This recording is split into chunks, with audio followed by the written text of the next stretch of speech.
Halo teman-teman semua, selamat datang di channel Belajar Yuk. Di sini kita mau bersama-sama belajar sesuatu hal yang baru. Kali ini kita mau melihat Alkitab dalam bahasa Ibrani melalui kitab Hagai. Siapakah Hagai? Hagai adalah salah seorang nabi. Dia setelah pembuangan di Babel dan dia dipakai Tuhan untuk pembangunan Bait Allah yang kedua. Kitab Hagai terdapat di tiga kitab terakhir dalam Perjanjian Lama. Kitab Hagai terdiri dari dua pasal, pasal pertama dan pasal kedua. Kurang lebih ada sekitar 200 kata dalam bahasa Ibrani, jadi tidak terlalu sulit. Mari kita melihatnya. Pertama, nama Hagai. Ini huruf ket, bukan huruf he. Jadi bacanya itu ada huruf H, di sini mungkin ada huruf K gitu, seperti itu. Hagai. Ini ada dagesh menunjukkan doubling. Di sini ada patah yod, berarti bacanya itu Hagai. Akar katanya itu kak, yang artinya itu perayaan, hari libur, festival. Kak. Yod itu artinya saya. Kalau ditambah yod, itu bacanya itu kagi. Kagi itu artinya perayaan saya. Kalau misalkan dia banyak, dia ditambahinnya patah yod, jadinya kagai. Kagai ini perayaan-perayaan saya. Perayaan-perayaan saya. Festival milik saya, kagai. Ini ada doubling sini. Itu jadi namanya itu kagai, bukan kagi. Karena festival itu lebih dari satu. Kemudian, Bisnat Staim, tahun kedua. Dari Awes. Kalau misalkan tanpa nikut, kita bisa bacanya itu Yos atau Yus. Jadi Darius. Ya, ini Darius. Hamelek, raja. Wahodes, Asisi itu ke-6, bulan ke-6. Bulan ke-6 itu disebut juga dengan bulan Elul. Bulan Elul itu menurut tradisi orang Yahudi, itu waktunya untuk pertobatan, bulan pertobatan. Dalam mempersiapkan hari raya besar di bulan ke-7, di mana di bulan ke-7 itu ada festival Yom Teruah. Kemudian ada Yom Kippur. Kemudian ada Sukkot. Itu di bulan ke-7 dan ini di bulan ke-6. Di bulan ke-6 ini ada kewajiban untuk meniup shofar. Shofar itu trompet setiap pagi, kecuali di hari Sabat hingga hari Yom Teruah. Yom Teruah itu hari trompet. Itu penjelasan untuk Elul. Kemudian Beyom Ehad, hari pertama, Lachodes bulannya. Ehad pertama. Haya Devar, telah ada perkataan Yahweh. Beyat ini di tangan. Artinya ada otoritas. Di tangan siapa? Di tangan Hagai. Jadi perkataan Yahweh ada di tangannya si Hagai. Sama halnya misalnya kita hasil pengumuman pemenang lomba A telah ada di tangan MC. Jadi tinggal menunggu waktunya untuk diumumkan. Beyat Hagai, Hanafi, seorang nabi. Perkataannya itu ditujukan kepada siapa? Kepada Baal, Zerubabel, Ben Shealtiel. Pakat itu gubernur Yehuda. Kemudian juga kepada Yosua, Ben Yehosadak, Hakohen Hagadol, imam besar, Lemor, katanya. Jadi perkataannya itu ditujukan kepada Zerubabel. Kedua kepada Yehosua. Zerubabel, kita lihat Zerubabel, namanya itu Zerubabel. Babel tentunya kita tahu itu Babel, Babylon. Nah sekarang apa arti dari Zeru? Ini ada yang mengartikannya itu sebagai benih. Benih itu dalam bahasa Ibrani itu zerah. Zerah, tapi di sini tidak ada ain. Kemudian yang kedua itu tersebar. Zarah. Uh, tidak ada he, tapi he bisa ada, bisa nggak ada. Kemudian yang ketiga itu terasing. Terasing itu zur. Vav-nya ini juga bisa ada, bisa tidak ada. Jadi di antara ketiga pilihan ini, menurut saya yang lebih masuk logika itu uh, yang ketiga. Jadi Zerubabel tuh namanya tuh dia terasing di negeri Babel. Yang dengan kata lain bahwa dia adalah uh, hasil dari pembuangan di Babel. Itu Zerubabel. Ben Shealtiel. Shealtiel artinya saya menanyakan kepada Allah. Ini udah dibahas di video yang lain. Pakat itu gubernur Yehuda, kemudian Yosua. Yosua itu artinya Allah penyelamat. Yosua. Kemudian Yehosadak. Yehosadak itu Allah benar, benar, adil, sadak. Yehosadak. Hakohen, Hagadol, imam besar. Katanya. Apa katanya? Ko amar Yahweh Zevaot. Begini perkataan Yahweh Zevaot. Kenapa harus ditampilkan atau dimunculkan Zevaot? Zevaot itu artinya bala tentara atau pasukan. Jadi misalnya kita kedatangan seseorang, misalnya seorang jenderal, dia datang sendiri, terus dia berkata, memberikan perintah gitu.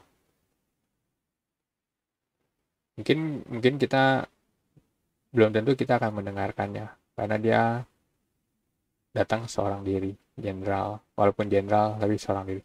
Tapi ketika dia membawa pasukannya, misalkan 1000 pasukan, tentu kita akan memikirkannya, akan memperhatikannya. Karena kalau kita tidak mendengarkannya mungkin bisa terjadi perang. Seperti halnya Goliat. Goliat datang dengan beberapa pasukannya. Mungkin kalau Goliat datang sendiri, dia teriak keluar-keluar, mungkin orang Israel mungkin cuekin. Tapi ketika dia datang dengan berpasukan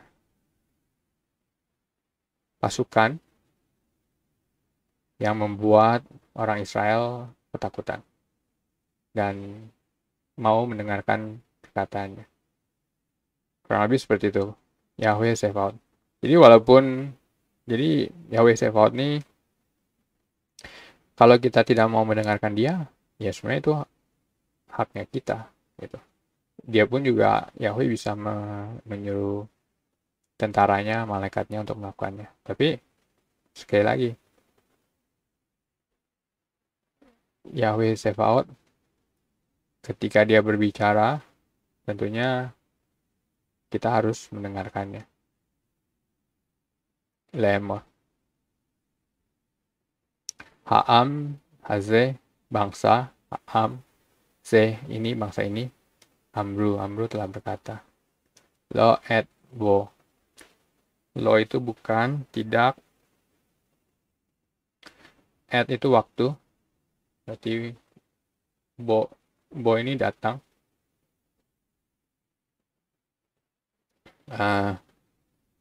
Bisa jadi waktu belum datang. Et waktu apa? Et Beit Yahweh lehibanot. Bait Yahweh untuk dibangun. Ini bentuk nif'al. Jadi pasif untuk dibangun. Jadi mereka berkata bahwa waktunya itu belum datang, waktu rumah Allah untuk dibangun. Kenapa mereka mengatakan demikian?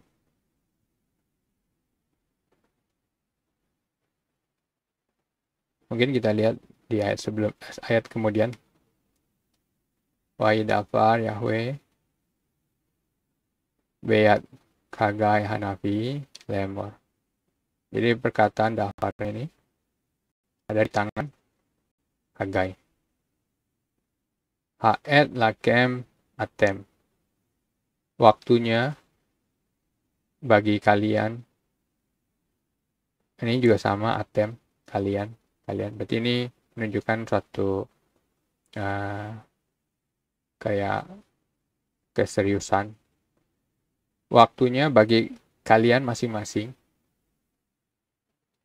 La Shevet Befaitem Befatekem ini sepunim. Ya, waktu kalian untuk berdiam di rumah kalian, rumah yang bentuknya panel, rumah yang boleh dibilang baik lah. Rumahnya, ya katakanlah seperti itu. Mungkin rumah dari beton dan bukan rumah sementara. Ini lebih ke arah rumah tetap gitu. Bukan rumah dari papan atau kemah atau yang bakal berpindah-pindah, tapi rumah menetap. Habait haze karef. Dan rumah ini merujuk ke rumah Yahweh. Itu karef. Karef itu hancur porak-poranda. Jadi batu di sini, mungkin tiangnya jatuh di sini. Seperti itu. Jadi dia melakukan perbandingan antara rumahnya orang Israel dengan rumahnya Bait Allah. Itu berbeda, kontras. Di sini disinggung mengenai et. Et itu waktu. Sebenarnya waktu ini penting. Salah satunya itu waktunya kita belum tentu waktunya Allah. Waktunya Tuhan. Waktu Tuhan juga belum tentu waktunya kita. Dan tentunya kita harus mensinkronkan antara waktunya Tuhan dengan waktunya kita. Kalau kalian mengingat, Daud ingin membangun Bait Allah, tapi dilarang. Dan pembangunan Bait Allah dilakukan oleh Salomo. Sebenarnya mereka ini ketika mereka kembali dari Babel, mereka tiba, mereka ingin membangun. Tetapi tidak jadi. Karena terjadi perlawanan dan juga terjadi pelarangan oleh pemerintahan berikutnya. Sehingga sekarang ini waktunya Tuhan, mereka disuruh membangun. Mengapa demikian? Banyak hal sebenarnya yang bisa kita pelajari. Yang pasti di kitab Yesaya mengatakan, rancanganku bukanlah rancanganmu, dan jalanmu bukanlah jalanku. Jadi kita nggak bisa bilang bahwa atas keinginan kita mau membangun Bait Allah. Tapi kita harus menyerahkannya kepada Tuhan, waktunya Dia. Kita bertanya kapan waktunya untuk membangun Bait Allah. Pengkhotbah mengatakan untuk segala sesuatu ada masanya. Untuk apapun di bawah langit ada waktunya. Salah satu alasan juga kenapa demikian, bangsa Israel dibuang ke Babel itu sekitar tahun 586. Nabi Yesaya, Nabi Yeremia menubuatkan mereka akan dibuang selama 70 tahun. Tetapi mereka telah kembali ke Israel itu pada tahun sekitar 536. Jadi di sini baru 50 tahun. Dan mereka dikatakan mereka ingin membangun Bait Allah. Tapi ternyata tidak diizinkan. Dan Hagai ini datang di sekitaran tahun 520. 16 tahun kemudian atau 66 tahun kemudian. Atau maksudnya jaraknya 66 tahun. Ini Hagai disuruh untuk membangun Bait Allah. Menyampaikan firman Allah untuk membangun Bait Allah. Dan Bait Allah kemudian selesai dibangun sekitar tahun 516. Yang berarti itu sekitar 70 tahun kemudian. Dan di sini genaplah seperti perkataan yang disampaikan oleh Nabi Yesaya Yeremia bahwa akan ada 70 tahun. Ini salah satunya. Tapi terlepas daripada itu, marilah kita menantikan waktu Tuhan. Ketika Tuhan menggerakkan hati kita, terutama untuk percaya, untuk menerima keselamatan, karya keselamatan itu, terimalah. Jangan ditunda-tunda waktu Tuhan. Kemudian, Weatah dan sekarang, Ko Amar Yahweh Sebaot. Beginilah Amar Yahweh Sebaot. Shim'u Levakem Al Darkekem. Shim'u itu artinya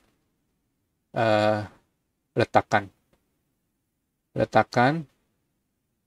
Levav itu hati kalian. Letakkan hati kalian. Al Darkekem, atas jalan kalian. Jadi letakkanlah hati kalian atas jalan-jalan kalian.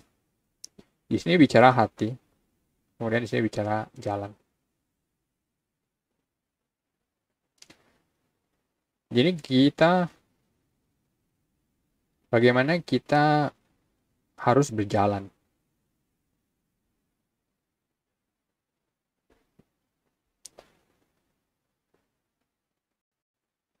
Kitab Mazmur mengatakan,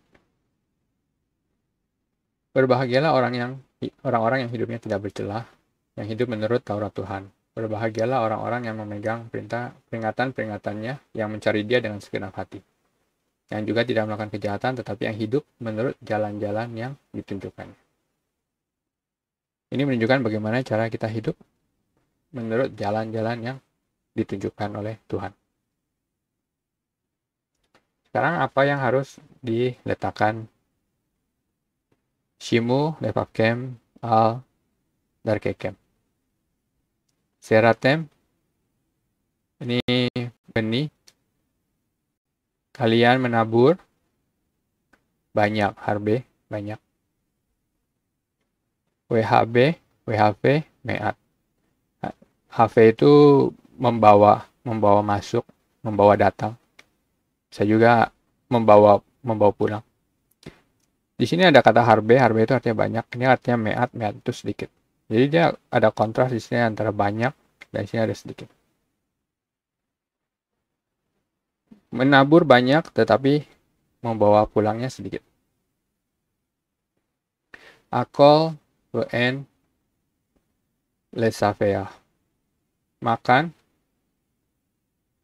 Ini tidak. Makan dan tidak puas atau tidak puas. Makan tapi tidak puas. Satu, minum tapi disakra. Disakra itu tidak mabuk. Literalnya tidak mabuk, artinya tidak menikmati. Jadi minum tapi tidak menikmati. Lavos, wen, lekhom.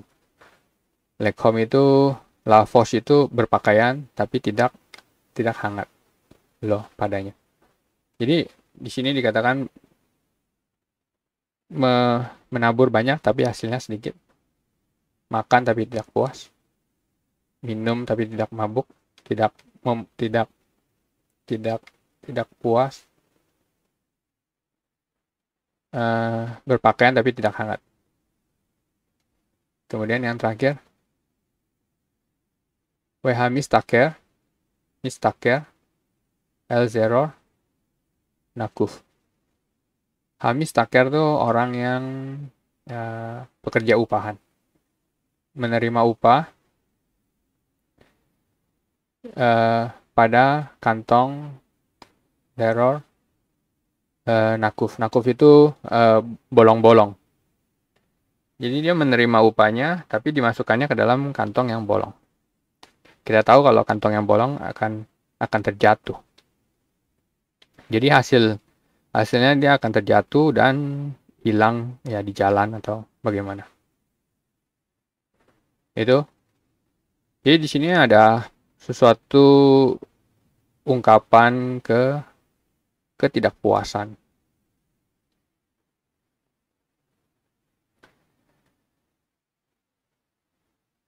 Ketidakpuasan. Apakah kita merasa tidak puas? Apa yang menyebabkan kita tidak puas? Kemudian Ko'amar Yahweh Sefaot. Beginilah perkataan ya Yahweh Sefaot. Shimu lefakem al darkekem. Sama dengan yang sebelumnya. Letakkan hatimu pada jalan-jalannya. Jalan-jalan kalian. Apalagi perkataan yang akan diucapkan. Alu hahar. Naik ke atas dalam bentuk perintah. Kalian naik ke atas gunung. Pahavetem ets, dan bawalah. Ets itu pohon. Di sini lebih merujuk kepada kayu pohon. Ufnu habait, dan bangunlah rumah. Rumah apa? Tentunya rumah Yahweh, Beit Yahweh. PRZ Bo. RC ini kalau kita lihat sekilas mungkin kita beranggapan bahwa ini akar katanya itu arets. Ditambah akhiran he. Arets itu artinya bumi. Dan kelihatannya tidak masuk ke dalam konteksnya. Kita lihat lagi yang lain. Bisa juga akar katanya itu ternyata ratsa, awalan alef. Ratsa itu artinya ingin, alef itu artinya saya. Dan inilah perkataan Yahweh Sefaot, dan saya ingin di situ. Bo, in it. Di rumah. Merujuk kepada rumah. Baik. Jadi saya ingin di rumah itu we'ekavda artinya saya ingin dipermuliakan, amar Yahweh. Saya ingin di tempat itu dipermuliakan, di bait Allah, kataan Yahweh.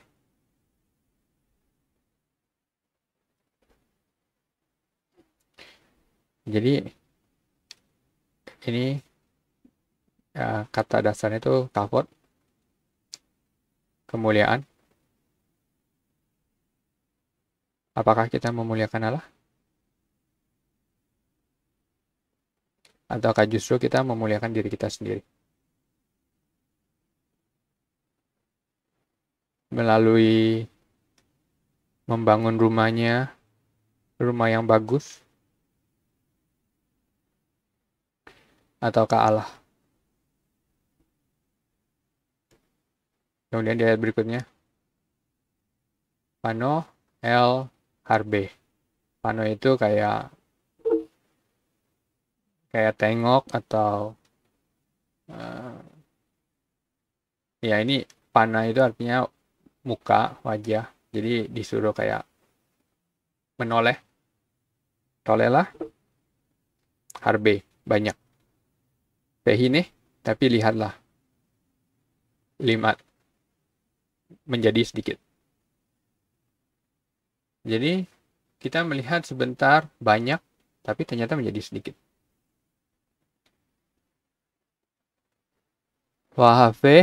Wahafetem habait, dan bawalah rumah, maksudnya itu bawa pulang ke rumah.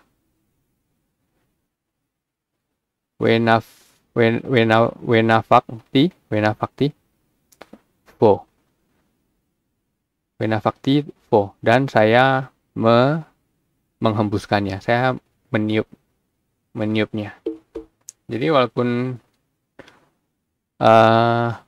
hasilnya banyak, tapi setelah ditiup jadi hasilnya dikit. Napak itu pertama kali muncul di Kejadian pasal 2 ketika Allah menciptakan manusia dan dia menghembuskan nafas kehidupan ke dalam hidungnya. Nismat Chaim.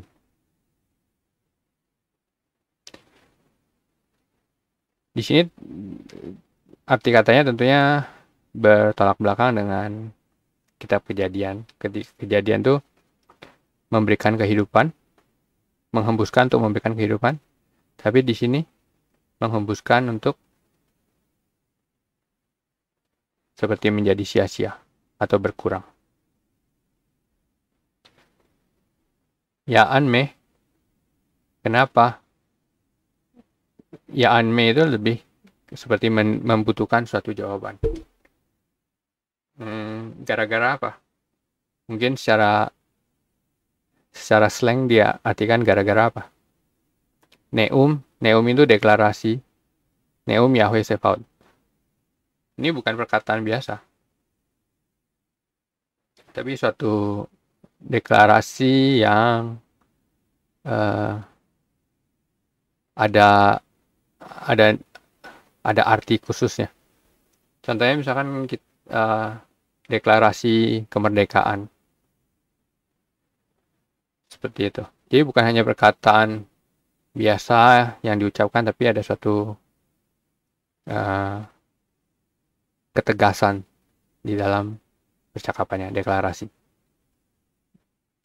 Ya'an beti, gara-gara rumahku, rumah saya. Yang karef. Karef itu hancur berantakan. Kata karef ini bisa banyak arti, bisa hancur berantakan. Hancur, bisa juga kering, bisa juga pedang. Di sini itu hancur. Nanti kita akan melihat artinya itu menjadi kering dan menjadi pedang. We'atem, dan kamu, ratsim ish leveito. Dan kamu, ratsim itu, kalau tadi kita pernah melihat ratsa itu artinya ingin. Ratsa. Tapi kalau dia ditambah im, dia jadinya rotsim. Sedangkan ini dibacanya ratsim. Ratsim itu dari kata roots. Roots itu artinya berlari, ditambah im jadinya ratsim. Jadi di sini bukan yang ini, tapi yang ini. Dan kamu berlari ish masing-masing menurut rumahnya. Beto menurut rumahnya. Jadi kamu berlari, masing-masing berlari menurut rumahnya. Artinya mengerjakan sesuatu yang individual masing-masing.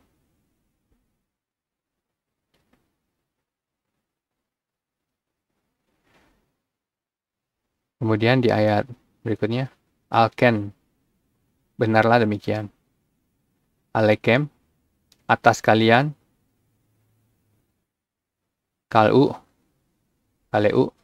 Ini sebelumnya kita pernah belajar itu Betkele. Betkele itu artinya penjara, rumah tahanan. Jadi arti ini menahan. Kaleu menahan. Syamaim mital. Syamaim itu langit menahan embun, dari embun. Kemudian Weharet kalah menahan Yefulah. Yefulah itu hasil panen. Dan bumi menahan hasil panen. Syamaim itu bentuk jamak, jadi di sini pakai u, pakai fa. Sedangkan Haaretz itu feminim, jadi dia pakai he. Jadi langit menutup, langit menahan embun, dan bumi menahan hasil panennya. Seperti hasil kesuburannya.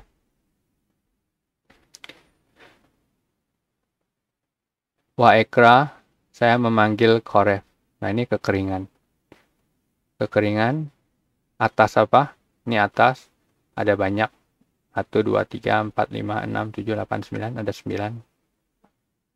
Kekeringan atas Haaretz. Kekeringan atas Heharim. Atas bumi, atas gunung, atas Hadagan. Atas Hadagan itu gandum. Hatiros itu Hatiros itu anggur baru. Haitzhar itu minyak segar. Jadi 3 ini sering muncul merupakan hasil jeripayah, hasil pertanian Hadagan, Hatiros, Haitzhar. Tapi terjadi kekeringan. Kemudian Pe'al, Asher, Totsia, Ha'adama. Tanah mengeluarkan atas yang tanah keluarkan. Jadi tanah mengeluarkan apapun juga ujung-ujungnya itu koref, kekeringan. Bumi, Heharim, gunung, hasil-hasilnya pun juga kering, semua kering di sini kering. Kemudian apa aja? We'al Ha'adam, manusia, kekeringan atas manusia. Ha'behemah, atas ternak. We'al Kol, Yegia, Kapaim. Atas ini capek, lelah, letih. Kapaim itu telapak tangan atas. Atas jeripayah, telapak tangan. Jadi terjadi kekeringan di banyak hal. Di bumi, di gunung-gunung, di gandum, atas minyak, atas anggur baru, atas minyak segar yang tanah menghasilkan, atas manusia pun juga, atas behemah, atas jeripayah. Itu kekeringan yang terjadi. Tapi sebenarnya di sini ada satu lagi, kekeringan pada jiwa kita. Apakah kita merasakan kekeringan di dalam jiwa kita? Tuhan Yesus mengatakan bahwa Dia adalah air yang hidup. Barang siapa minum air yang akan kuberikan, ia tidak akan haus untuk selama-lamanya. Apakah kita memiliki air hidup tersebut? Seperti kata pemazmur, jiwaku merindukan Engkau.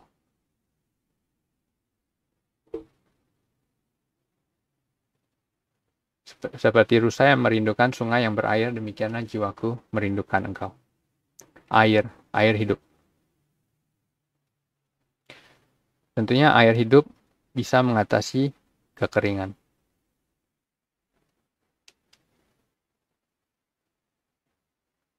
Yesaya juga mengatakan, hai semua orang yang haus, marilah dan minumlah air.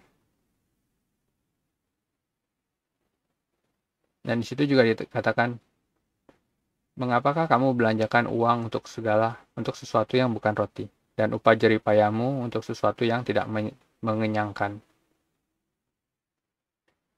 Mengapa kita berjeripayah untuk sesuatu yang tidak mengenyangkan, tidak memuaskan, atau tidak mendatangkan sukacita? Misalnya kita melakukan ibadah secara ritual dari A ke Z, tapi jiwa kita merasakan kekeringan. Karena tidak ada yang memuaskan, tidak ada air yang memuaskan kita. Karena di sini pun juga kita dikatakan bahwa kita adalah bait Allah yang hidup. Tidak tahukah kamu bahwa kamu adalah bait Allah dan bahwa Roh Allah diam di dalam kamu? Bagaimana perbandingan antara rumah kita dan bait Allah? Secara fisik mungkin kita terlihat bagus, tapi secara rohani bait Allah yang diam di dalam kita, bagaimanakah kondisinya? Apakah Allah dipermuliakan? Karena disitulah Ia ingin dipermuliakan. Kekeringan, koref.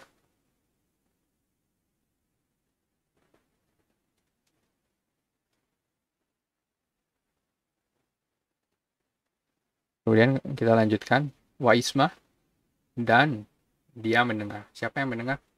Jerubabel ben Shealtiel. Wihosua ben Yehosadak Hakohen Hagadol. Bekol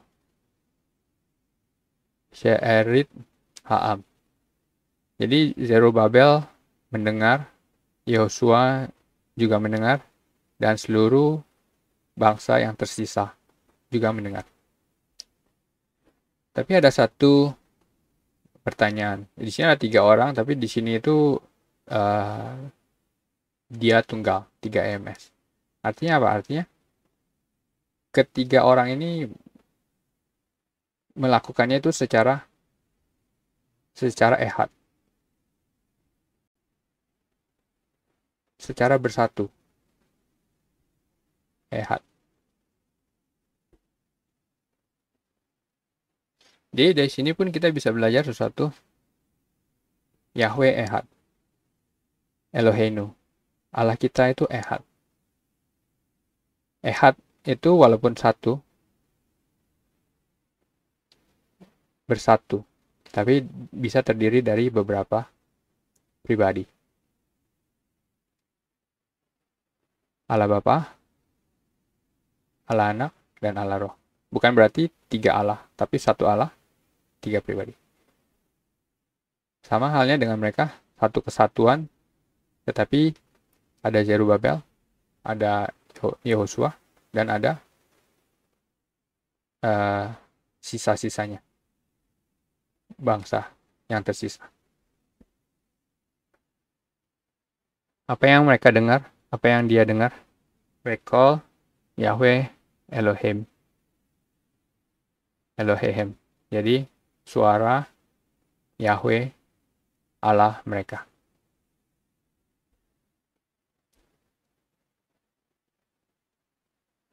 Wa'al difre kagai Hanafi'i, dan atas perkataan Hagai Nabi, Kasher seperti yang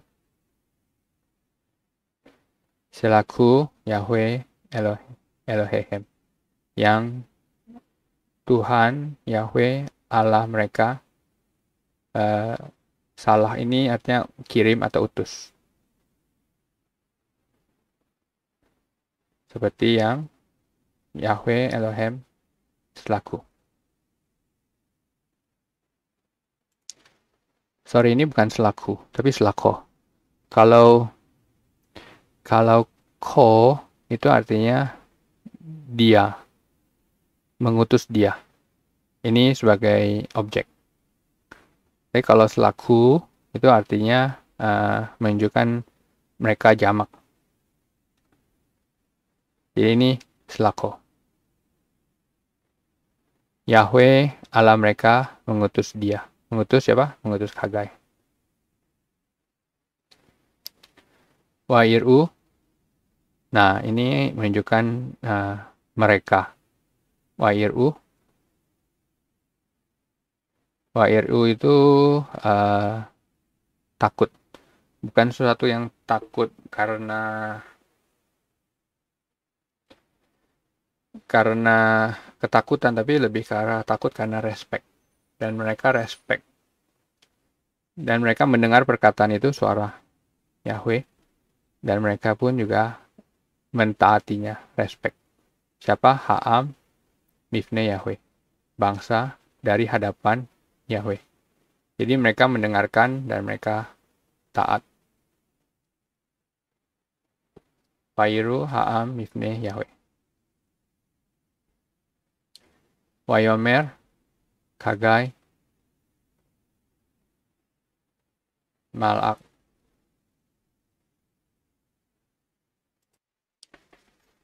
Yahweh. Wayomer kagai malak Yahweh. Malak ini bisa berarti malaikat, bisa juga artinya pembawa pesan, messenger. Jadi di sini pembawa pesan Yahweh, kagai, malak Yahweh. Bemal akut Yahweh, dalam pesan Yahweh, laam pada bangsa, lemor katanya. Ini dalam bentuk pesan ya, bukan dalam bentuk perkataan. Ani itkem, saya bersama kalian. Neum Yahweh, deklarasi Yahweh.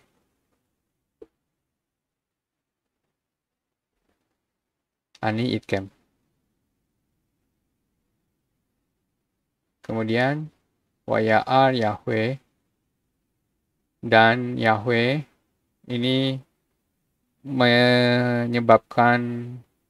membuat kebangkitan. Et ruah, itu roh. Semua ini et ruah. Dan rohnya siapa? Rohnya Zerubabel ben Sealtiel, Pakat Yehuda. Kemudian juga Yehosua ben Yehosadak, Akohen Hagadol. Kemudian ruahnya Kol, Sherit Ha'am. Jadi ruahnya mereka itu dibangkitkan.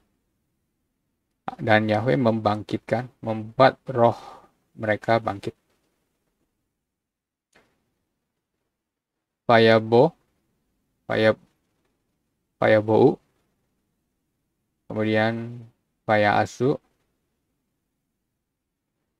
Melaka, Bebeit Yahweh. Bebeit Yahweh Sebaot, Elohehem. Dan mereka datang dan mereka membuat pekerjaan Melaka, pekerjaan rumah Yahweh Sebaot, Allah mereka. Jadi setelah roh diturunkan, dibangkitkan, dan mereka datang dan mereka membuat pembangunan rumah Yahweh. Beyom Esrim, ini pada hari 20 Be'arbah 24, Esrim Be'arbah Lakodes Basisi, bulan yang ke-6. Bisnat Staim, ini masih Darius, Ledariawes, Amelek. Jadi pada tanggal 24 bulan ke-6 pesan tersebut. Dan mereka taat. Ini menunjukkan kepada waktunya di sini. Dan Allah membangkitkan roh bagi mereka. Dan mereka membangun. Dan mereka membangun pembangunan Bait Allah. Dan satu hal yang kontras yang kita bisa lihat ketika Musa melakukan berbagai mukjizat kepada Firaun, tetapi Firaun mengeraskan hatinya. Sedangkan di sini perkataan Allah telah menggerakkan mereka untuk melakukan pekerjaan Allah, untuk memulihkan dia. Ketika firman hidup itu datang pada kita, apakah kita mau menerimanya? Sekaranglah waktunya, seperti yang dikatakan Yahweh Sebaot, dan dia akan membangkitkan, membuat roh bangkit. Seperti halnya Tuhan Yesus berkata bahwa dia akan mengutus Roh Kudus untuk diam setiap kita yang percaya padanya. Jikalau engkau belum percaya, belum menerima karya keselamatan Tuhan Yesus yang telah mati dan bangkit dan kembali ke surga, terimalah karya keselamatannya hari ini juga. Terima kasih.